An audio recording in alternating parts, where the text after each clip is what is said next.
Napirmahan pala yung Executive Order 81 na nagre-reorganize sa National Security Council, yung konseho po ng pambansang seguridad.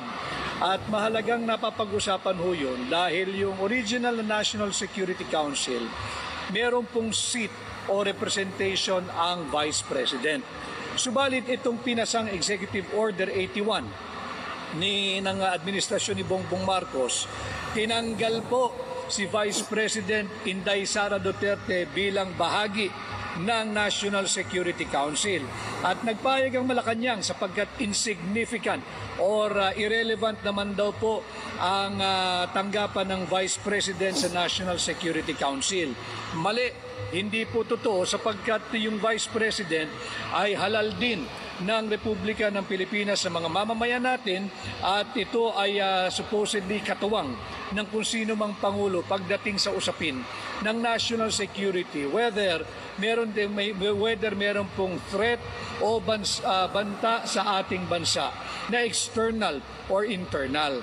At yung mga nakaraang panguluhan, rinespeto po nila ang tanggapan ng Vice President at miyembro ng National Security Council ang Office of the Vice President. Katangi-tangi dito sa administrasyon ni Bongbong Marcos, hindi lamang ho si Inday Sara bilang Vice President ang tinanggal na miyembro ng ating National Security Council. Tinanggal din ho yung representasyon ng mga nabubuhay at dating Pangulo, kagaya ni dating Pangulong Joseph Estrada. Tinanggal din po yan dito sa EO number 81.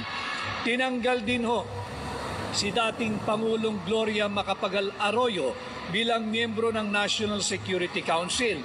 Tinanggal din bilang miyembro si dating Pangulong Rodrigo Roa Duterte. Ano po ngayon ang nagiging implikasyon o usap-usapan sa reorganization ng National Security Council sa pagtanggal kay Vice President Sara Duterte at yung mga dati nating naging Pangulo? Ang nagiging usap-usapan po ngayon, tila ito do'y po'y prelude o nagbabadyang daan patungo sa martial law. At hindi naman po ito nakakagulat yung mga usap-usapan na ganyan sapagkat tatandaan ho ninyo, parang ganito rin yung numero nung PD 1081, yung Presidential Decree 1081 na nagdeklara ng martial law. Ito naman po Executive Order number 81 na tinanggal si Vice President Sara Duterte bilang bahagi ng National Security Council. Kasama po ninyo ang hakbang ng maisog sa patuloy na pagsisiwalat ng mga maling polisiya ng Marcos administration. And in this year of 2025, yung hakbang ng maisog will provide and will continue to have valiant resistance laban sa kleptocracy, yung patuloy na pagnanakaw, laban sa narco state at laban sa yung pagkakaroon ng authoritarianism, yung prelude to martial law. Huwag po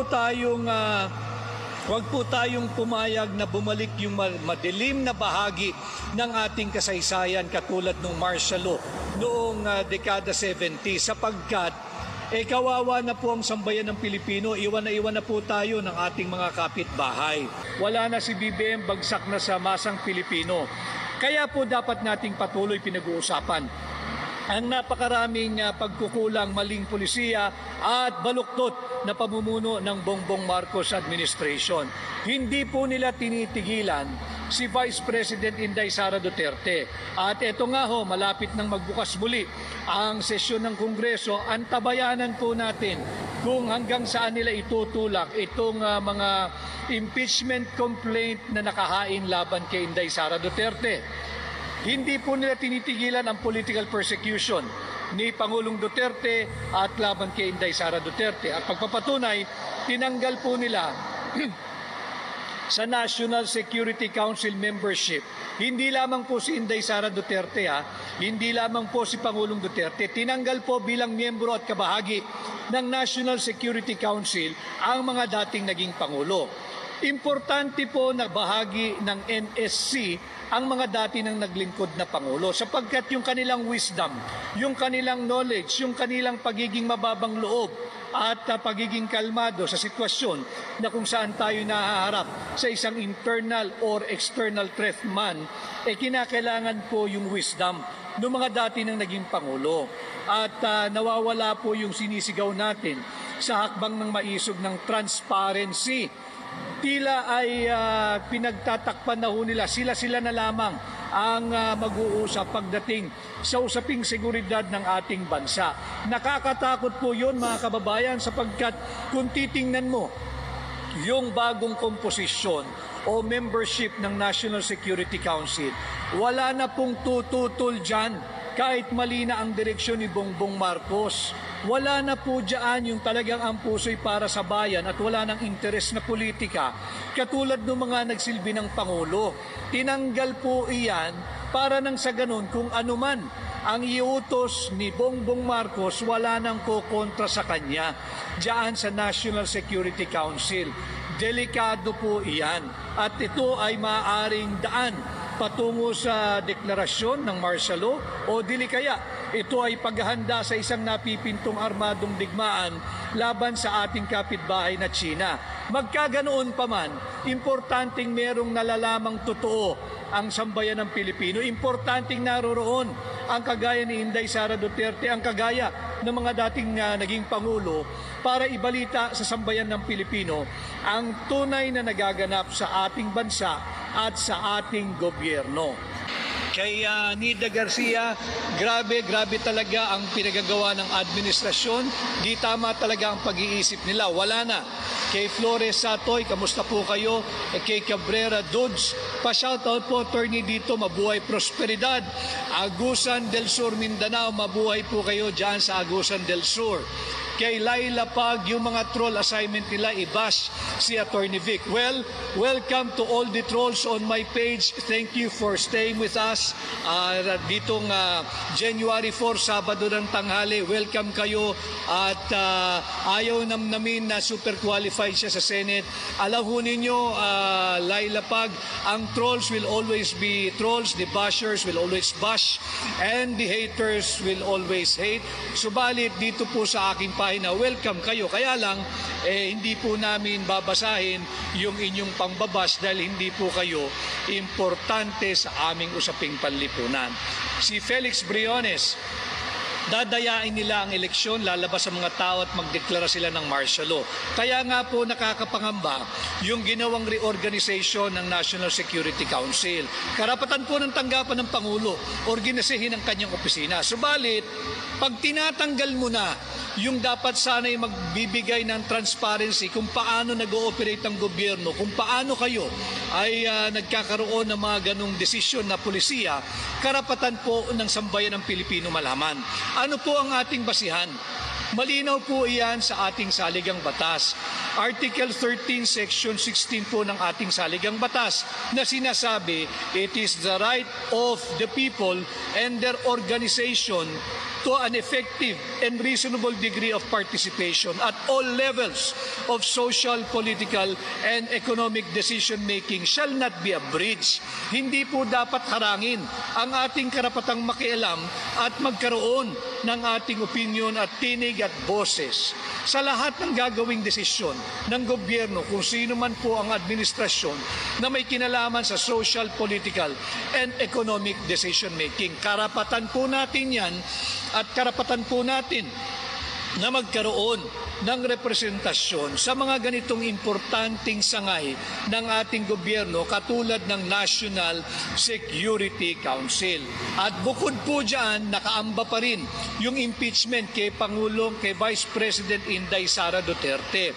Ulitin ko, wag po tayong pumayag na sa kamay lang ng iilang elitistang kongresista na talamak ang korupsyon, sila po ang magdedesisyon at magtatanggal kay Vice President Inday Sara Duterte. Huwag po tayong pumayag sapagkat ang bumoto po sa ating pangalawang Pangulo ay 32 milyong Pilipino. Huwag nating hayaing salaulain ng iilang kongresista ang sagradong mandato ng 23 milyong Pilipino na bumoto kay Inday Sara bilang ating Vice President. At patuloy yung kanyang pagsisikil ng Marcos administration, tinanggal si Inday Sara bilang bahagi at miyembro ng National Security Council. Alam ninyo, mga kababayan, kahit po kayo magsaliksik, diyan po sa Estados Unidos kung saan ay nakapattern naman talaga yung ating system of democracy and system of government, bahagi po ang Vice President ng Amerika sa National Security Council ng bansang Amerika. Hindi natin ngayon malaman at matiyak kung saan humuhugot ng ehemplo o ng modelo itong si Bongbong Marcos, sapagkat alam naman natin na sunod-sunuran siya dito sa ating alyadong Amerikano, pero katangi-tangi ang ginawa nilang pag-aminda sa komposisyon ng National Security Council.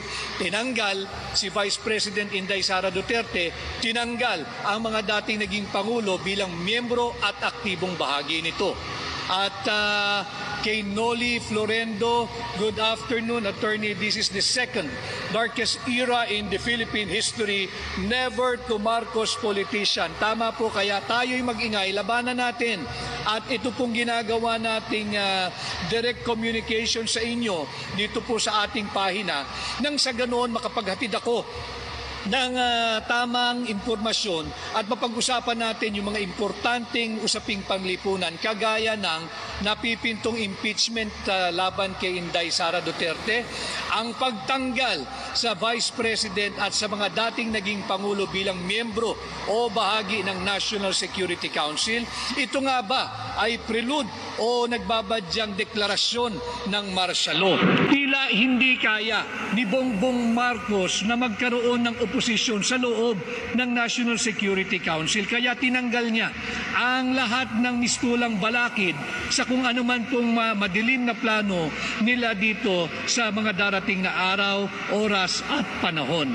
Kay Belinda Cavada watching from Italy, love you attorney, maraming salamat Belinda. Kay Eric Sena, hello Attorney Vic from Canada. A total change from a corrupt culture needs to happen. That is why I have taken the challenge of hakbang ng maisog na pangunahan ang tunay at maisog na oposisyon. Kaya po ako'y naririto, opisyal at formal na aplikante ninyo bilang senador ngayong 2025 upang pangunahan ang tunay at maisog na oposisyon, upang pangunahan ang war on corruption at ibalik ang death penalty sa lahat ng mga magnanakaw at nagnanakaw sa gobyerno.